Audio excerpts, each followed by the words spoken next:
Was allein hier herrscht, ist Freiheit, Gleichheit, Eigentum und Bentham. Das Kapital, Chapter 4. Freiheit und Eigentum, because exchange means cease war. This is what Levinas calls the peace of exchange. Und Gleichheit, denn Käufer und Verkäufer beziehen sich nur als Warenbesitzer aufeinander und tauschen Äquivalent für Äquivalent. Bentham refers to utilitarianism, that is, to commodity drive or utensilary perversion. Therefore, money supports two social constraints. The law of exchange, stating no money is no commodity without labor, and reciprocity of through commodities, exchange labors.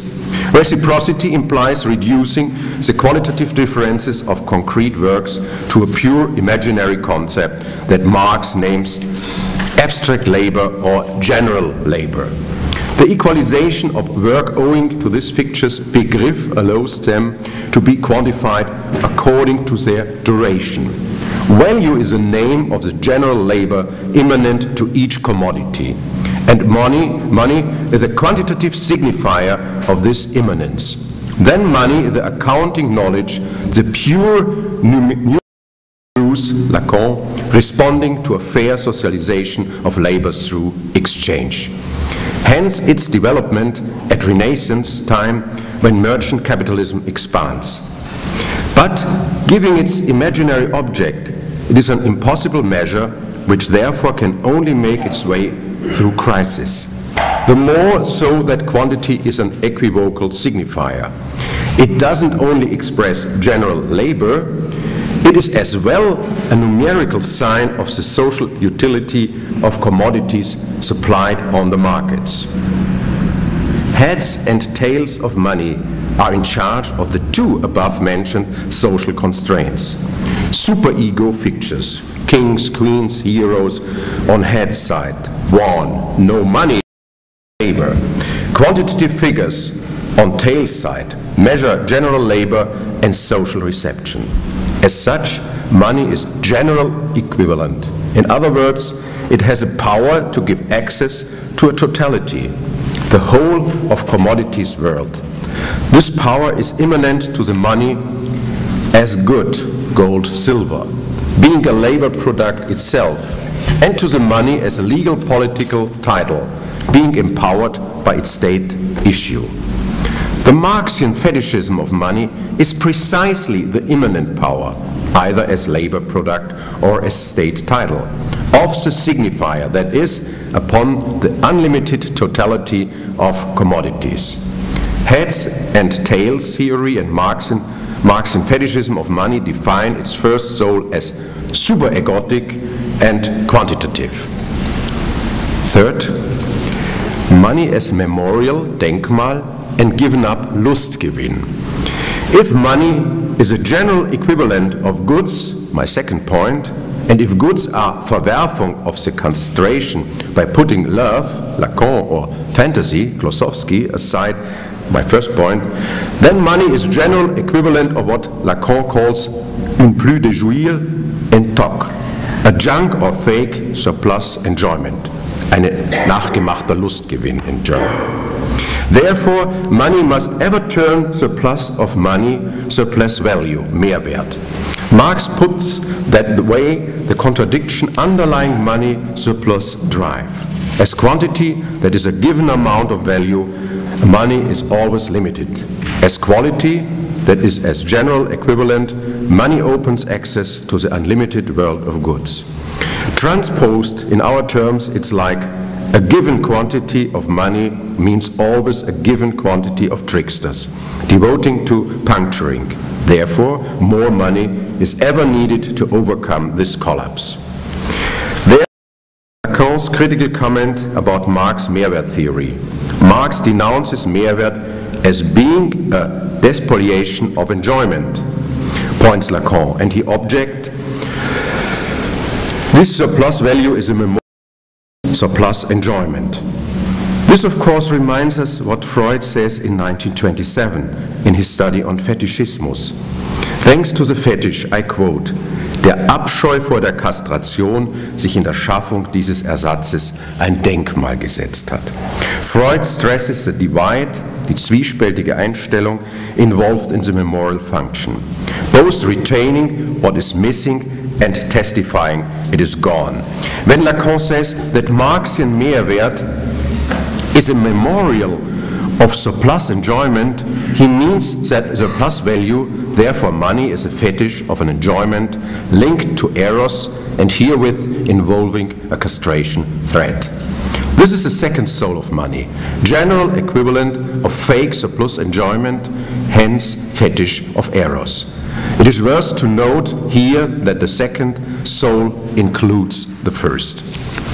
Fourth and last point of the lecture, limitless drives of money as fetish of eros.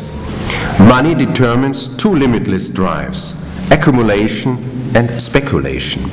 Accumulation, Schatzbildung, belongs, as Freud points it in this 1916 study, to Analerotik. We have heard about that. Freud übertrieb Umsetzungen, insbesondere der Analerotik. This is the title, the German title of the essay. Freud links money with excrement through the gift paradigm, but he also articulates phallus with the anal signification. Yet money as fetish of eros, as debarment of castration, has a phallic sense. Then, as narcissistic and phallic device, money limitless accumulation drive. Owing to the fake surplus enjoyment it provides or promises.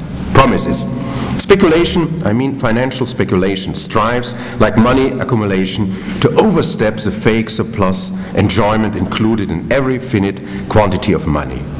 They both aim at what Marx names the qualitative aspect of general equivalent and Aristotle absolute wealth.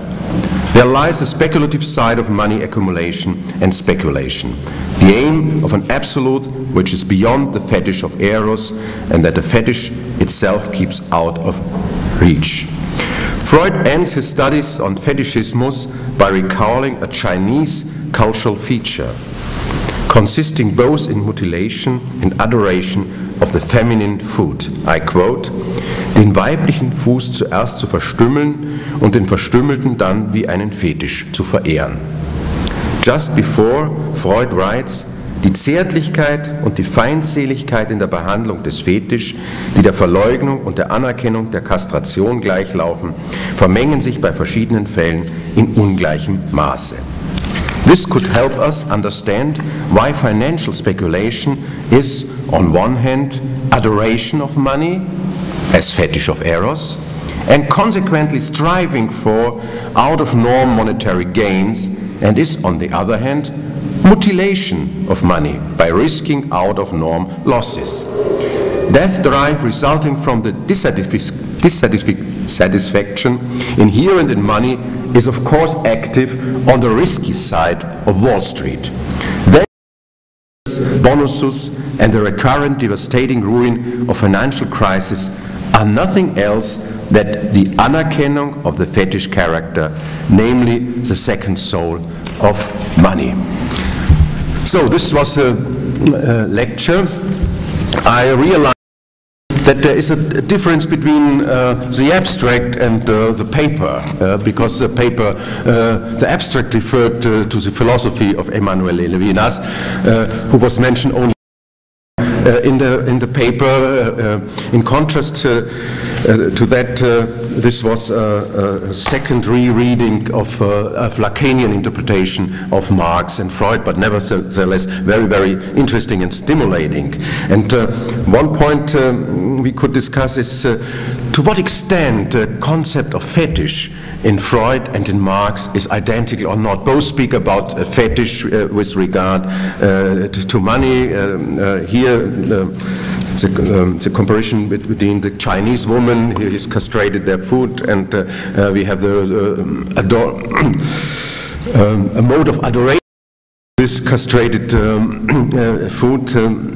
But maybe you want to make another point, Alan. Well, regarding the fetish aspect by Marx, is it explicitly related to an object, for instance, a table, He mentioned the table that can that becomes alive in the economic process as something mythical when we why the share value is the way it is, although we know how to use a table in reality. But I would raise this point about the text of Marcel Drach.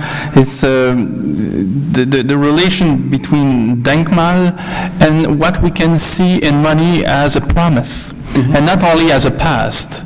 And when he talks about un plus de jouir en toc, a factice surplus of enjoyment, we can see the same reality the other way around.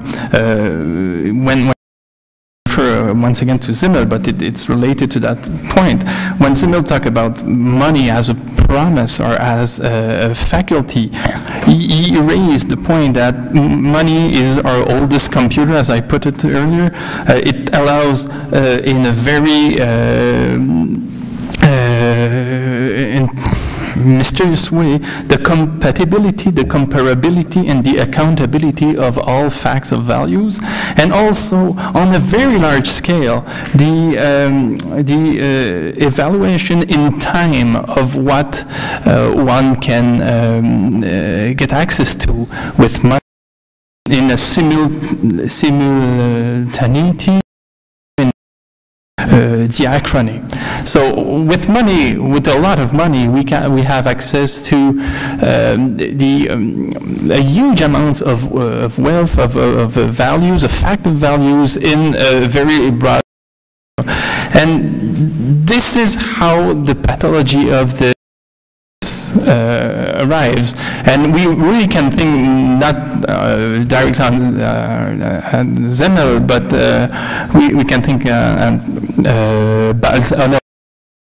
when we imagine that character that has this amount of gold, but always in a small part of the house, the house where the character is totally has almost no food, no Medicare. I mean, this guy, this character is not well dressed at all. I mean, his life is miserable. It's miserable. Why doesn't he spend his money for his family or his house or himself? Well, it's because when he goes in this small room in secrecy, he can admire everything he could do with this money if he doesn't spend it. I mean, if he sees just the potentiality of this amount of gold. And of course, when one doesn't spend money, one can imagine more and what oneself can ever practically enjoy. And it remains. Last point, one sentence once Jacques Derrida said, he said, if we would enjoy everything we're actually enjoying, and if we would suffer from everything we're suffering, we would die. And money as a promise is like related to that sentence. Is it possible to have these papers? Mm-hmm. You know, the professor is not here, but would you like to have some last speech? Thanks.